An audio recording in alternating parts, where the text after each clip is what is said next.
Fight the echo chamber. Hi, I'm Brian Pombo. Welcome back to Brian J. Pombo Live. Today I want to talk about fighting the echo chamber. What is the echo chamber? Well, this is a term that's been out there for a while, and it has to do with when you're surrounded by people that talk and think the same way that you do. And we do it through social media, intentionally or unintentionally. Social media automatically shows us things that we like more of, and so we tend to surround ourselves with people that talk and think like we do. And it's not just a political thing, but you can learn a lot from the political end of things if you have any type of political leanings. It has a lot to do with business. Okay, and most of the time when people talk echo chamber, they're talking about politics, but it really does have a lot to do with business. I'm going to get into that in just a second, but first I wanted to remind you about brianjpombo.com. Yes, it's my website. Yes, it has a whole lot of me on it, but really it's the ideas and everything that you can get from there to be able to use in your own business. If you're a business owner, if you're an executive, and you're looking to really change the way you're doing things, looking to take things to the next level possibly, you're happy with what you got, but you want more, you want to go the next level, go check out brianjpombo.com, specifically the Amazon Proof Strategy session, which all you got to do is put a /Amazon on the end of brianjpombo.com, and that link's in the description. You can find out more about that and see if you qualify for such a specific sit down all about how to overcome your competition. brianjpombo.com /Amazon. Okay, let's get to the news of the day. Now, I was talking about the echo chamber, and what brought this to mind is this book that I just got. It's called I'm Mad as Hell. This was Howard Jarvis, and if you didn't grow up in California, you may not even be familiar with the name. That this fellow in the 70s was fighting fight against property taxes raising, and got something passed which no one ever thought would be able to happen. It was called Prop 13, and this is the guy that led basically a revolution about this one idea. And it was so powerful that even after he died, there's still a Howard Jarvis Taxpayers Association where they're still trying to fight for the rights, although they've done pretty well of depleting Prop 13 in California. He had an amazing populist movement that is worth studying, which is why I got my hands on this book, even though it's quite out of print.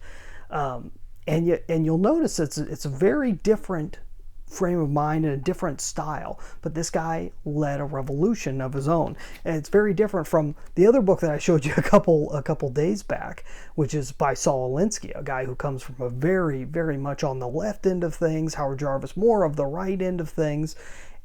But you got to get out of that. The politics is a nice way of being able to look at it, because it could show you how, if you're into politics, more than likely you like to read stuff or watch videos of people who agree with you, who give you more ammunition for how to fight the other side. Here's another idea. Here's another way they didn't think about it. And I encourage you to look as much as you can on the other side and try to understand where they're coming from. Because if you can understand them, I'm not asking you to change your mind, but if you can understand the other side, you can diffuse them, or at the worst case, at the best case scenario, diffuse them, and at worst case, you might actually be able to convert somebody. So that's politics, though. But business is the same thing. We're all in an echo chamber, and most of the time we're in an echo chamber of our own industries. So we get stuck. If you're a chiropractor, you get stuck listening to other chiropractors, going to conventions about chiropractors and natural health, and you tend to stick in this very tight bubble, and you don't look too far outside of it for fear that you might get infected by the other side's thought processes. But I'm going to encourage you to challenge yourself and look at what they may be doing right. Maybe they're doing marketing better than you are, or in a different way at least, for you to be able to stand out completely. Look outside your industry. Try and find ways and means outside your industry, not just to challenge yourself or to try and be different, But in the idea of looking at the world differently, you're going to come across the problems in your business in a much more different way. If you're going to hire a consultant, don't just hire a chiropractic consultant. Hire somebody that has experience across the board in other industries, because they will have more of a broad base as long as they've got a solid philosophy that fits no matter where it works. Because in the end, people are people. It doesn't matter if it's politics. It doesn't matter if they're buying toothpaste at the store. It doesn't matter if they're picking their next favorite movie. It's all the same thing in the end. We're all wired very, very similarly, with just a couple variations. But if you know those variations and you know how those combine into how people make decisions, then you'll see that. And this ties in with what we were talking about on an earlier video about selling, and about how sales is really the psychology behind why people do things. And if you get that, and if you can get it, then you don't need to stick to your own crowd. You don't need to stick to the message that you've heard a million times over. Go and look at it from a different perspective. You'll get to the same place if you're looking hard enough. Hopefully that's helpful for you.